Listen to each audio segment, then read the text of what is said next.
let's take a look at how to start out a basic XNA game. Now I'm gonna go and get a picture here. Hopefully I don't bring up any pornography, but let's see. What would be a good thing to put? A safe Mario. And no nude pictures, so that's good. You never can tell when you go randomly here to type something in. And this is probably not a bad one here. So let me right click on him, and I'll say save target, or save picture as, sorry. And I'll call him Mario.jpg.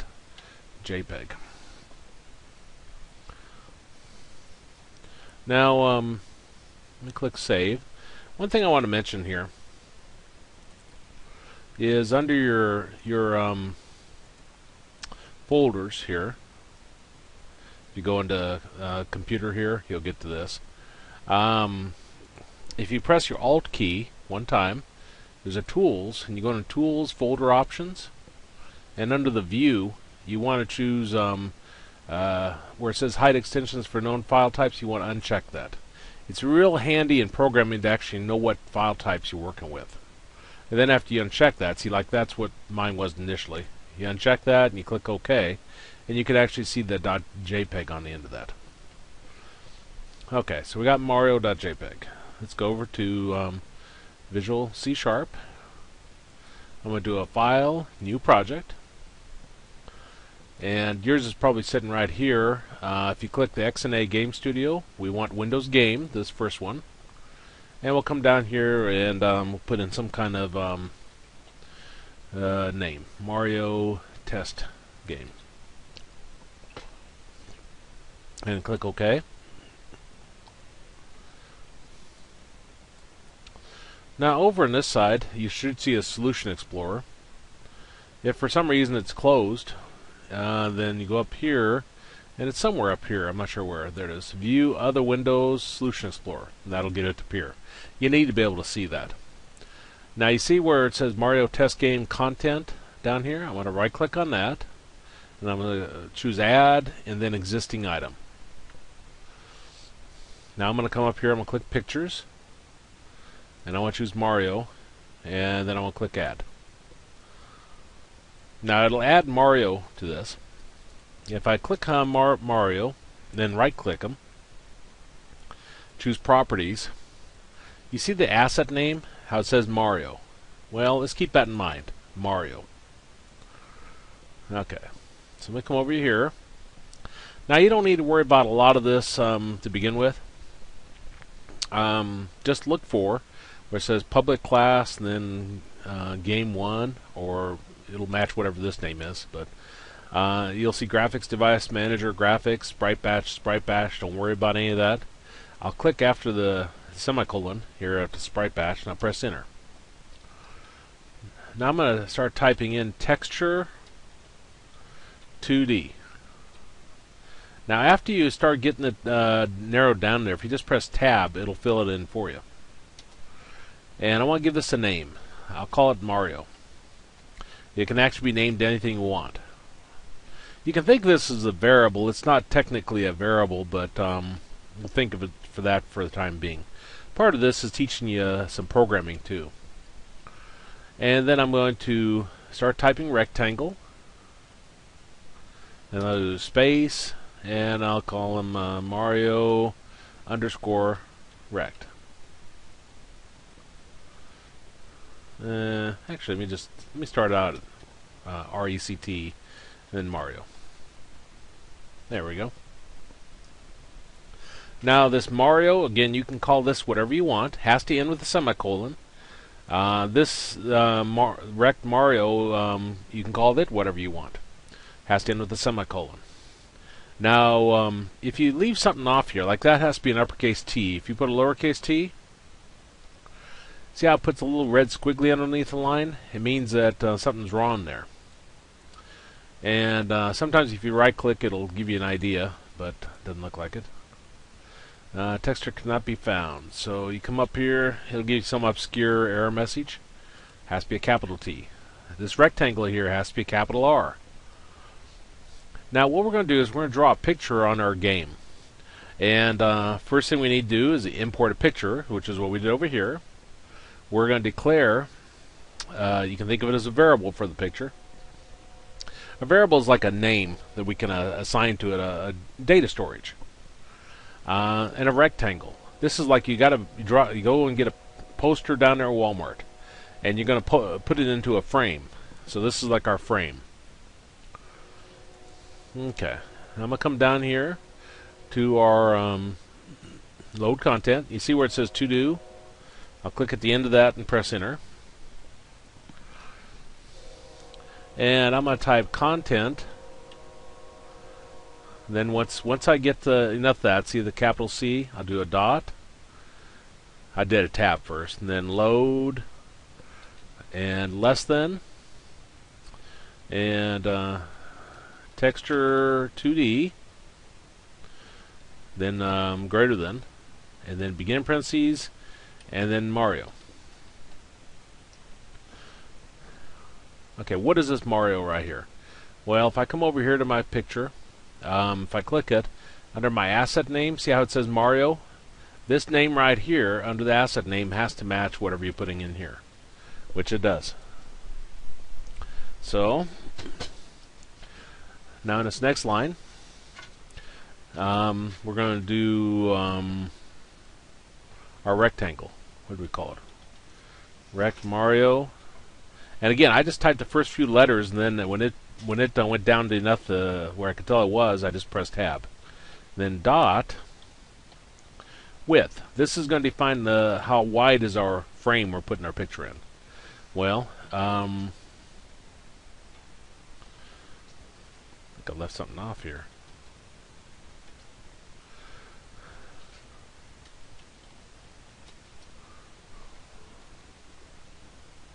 There. That should be Mario equals.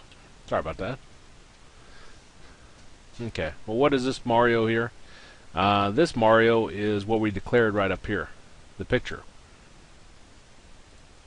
That's what we declared right there. And so then I assign it to that. And then for our width, we're going to say that's equal to Mario.width.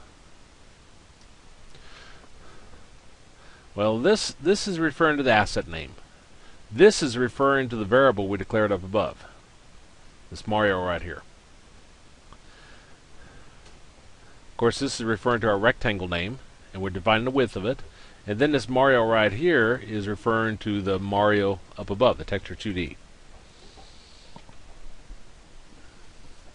Now, you don't really need to worry about that too much here at first. Just as long as you make them all the same name, you're kind of set. If the asset name matches the name up above, then all of it kind of goes right along.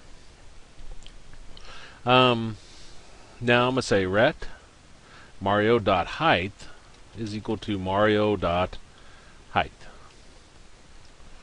Again, the rectangle's height is equal to the texture 2D. If I put my mouse over it, it kind of tells me. It says texture 2D. That's what we declared right up here. This is our actual picture. Now the X value. This is the screen position of where it's located at. And I'll put 0 there. Now notice I'm ending these with semicolons. And rect Mario.y is equal to 0.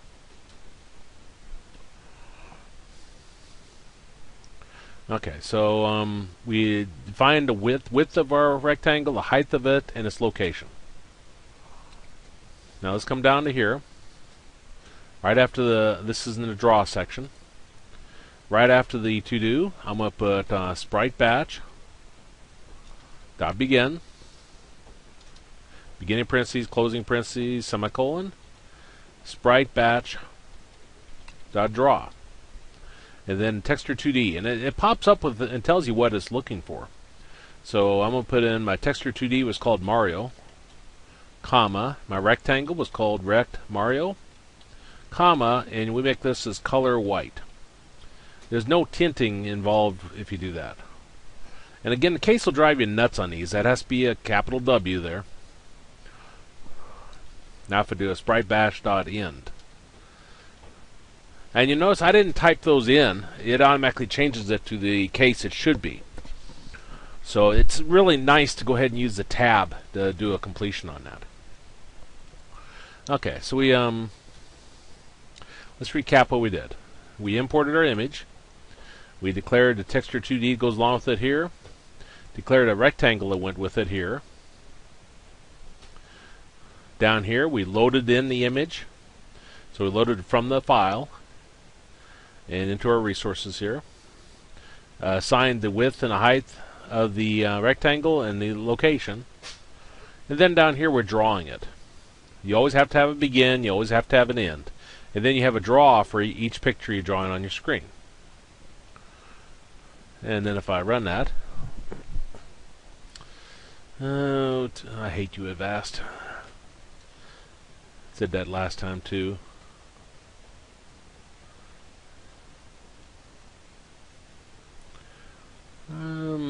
Eventually it'll pop up here. There it is, continue execution. Okay. And it draws Mario on our screen. Now some of these, it only does once. Like up here, this is where we declare things. In the load content, this only does it one time. This draw down here is done every time through a game cycle. Through a you can think of it as a, well, yeah, just game cycle. You know, every so many CPU milliseconds or whatever it runs that. What does that mean? Well, down here at update, let me change something here. I'm going to say my rectangle. Now, when you move the rectangle, it automatically moves the picture. So I'm going to say Mario rect. I'll lie to you. Rect Mario dot x is equal to rect Mario dot x plus 1. Now this is gonna, each time through the game cycle it'll run through this. What this does, this is you can think of this as a variable. A variable is like a memory location for the computer. It's stored this off somewhere. It'll take the old value of x, which was 0 initially, and it'll increase it by 1 and then put it back into x. Let me run this. And you see your character moving across the screen. This is, you can program the Frogger game, where you have things going back and forth. Of course, ours is not set up to turn around, so when it hits the very right, then it just goes off the screen. Let me create another one. Going through the process again. And I'm going to close that. Let's go grab a couple more pictures. And again, hopefully we come up with good clean pictures. And Pink Panther is almost always a good one.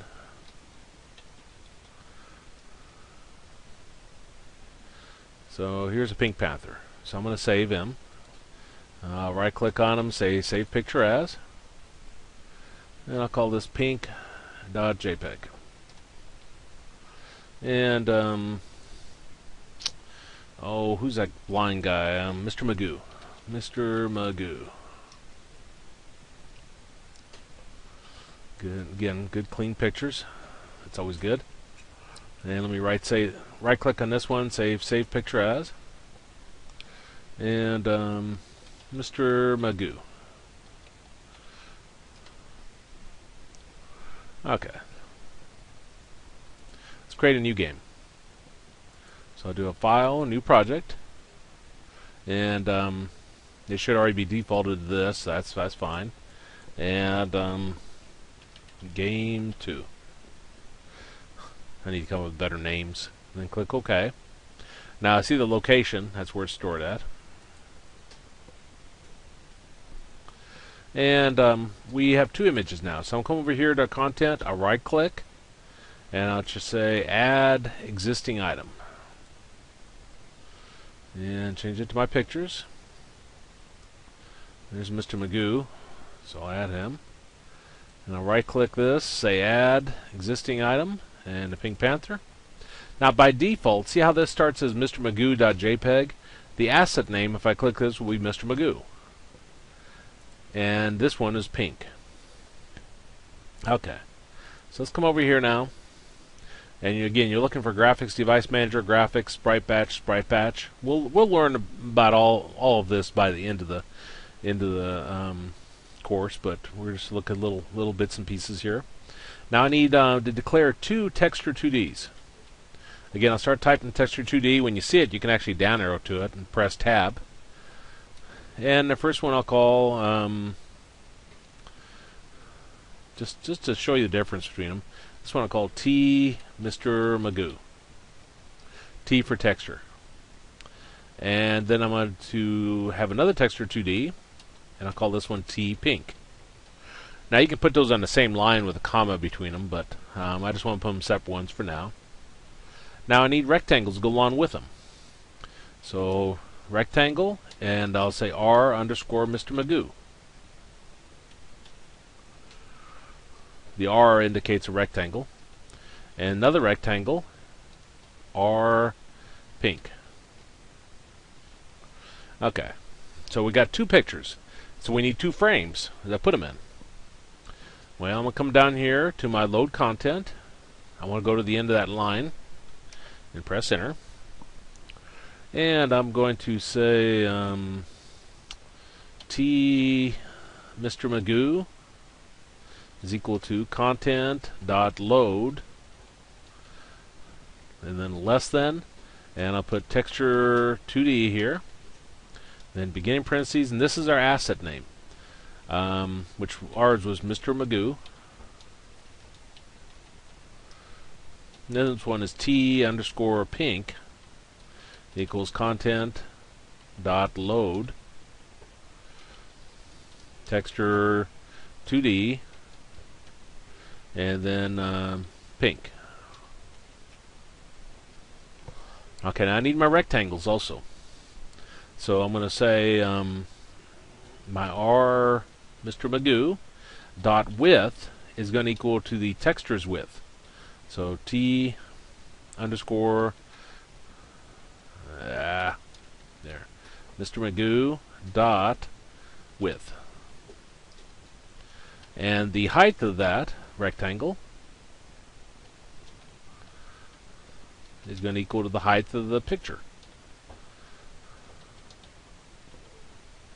You're going to get so used to those pop-ups that you're going to love them, because they save you so much typing. You don't have to remember uppercase, lowercase. It's a blessing. Okay, now I'm going to put the Mr. Magoo, the .x equal to 0. And Mr. Magoo.y is equal to 0. That's going to be in the upper left-hand corner. Okay, so this is the rectangle for Mr. Magoo. Now I put a // there. That's a comment. That means you're just documenting what it's for. That doesn't actually change the programming at all. And here I'll put a // and I'll say rectangle for Pink Panther. So I got R pink dot width is equal to T pink dot width, and R pink dot height is equal to T pink dot height, and then R pink dot x is equal to 0. R pink dot y is equal to 0. Okay, so we defined our rectangle for those. We've loaded our images in. So now we'll come down here. And actually, though, if I put these in the same location, it'll just override each other. So let me put this at 100 for the x. And for the y, let me put it at 50. We'll talk more about that. Now down here, remember what I said. This always has to be sprite bash dot begin with my parentheses. Now we'll have a sprite bash dot draw, and then a begin parentheses our texture 2D. So the first one is T underscore Mr. Magoo, I guess, comma. Then our rectangle. So R Mr. Magoo dot, and then color dot white.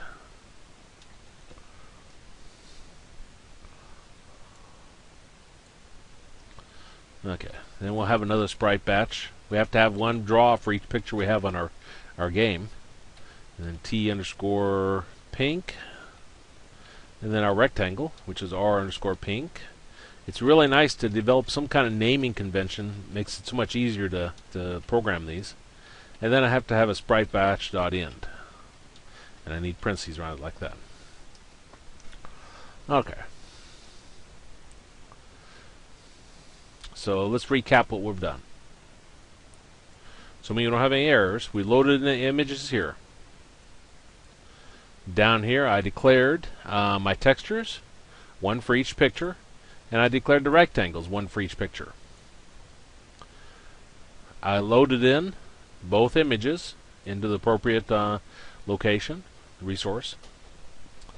And then I created my rectangle for the Mr. Magoo and the rectangle for the Pink Panther.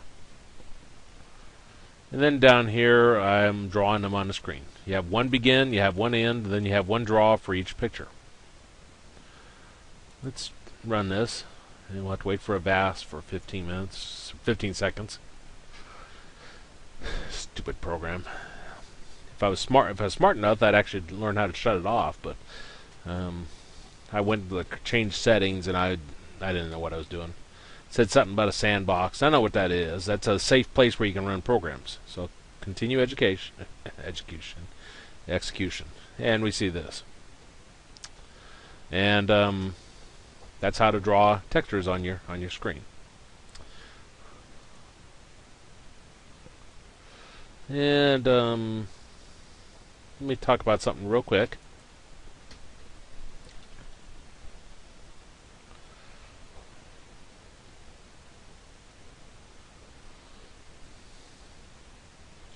If we draw it that way. Let's try that again. Okay, if we look at this, our normal from college algebra, this would be 1, 2, 3, or whatever math you've taken. This is our x-axis. And this is our y-axis, and it'd be 1, 2, 3 going up like that. When you're talking about a game design, this right here is like your origin. So this would be 0, 0. This is your x and this is your y.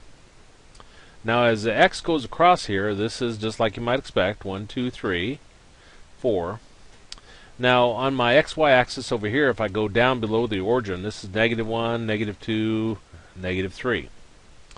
Over here, for our y values, you go down below the origin and it's 1, 2, 3.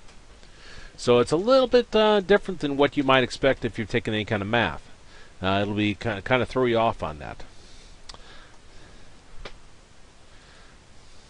Anyway, that's how to basically draw a 2D image on your XNA game.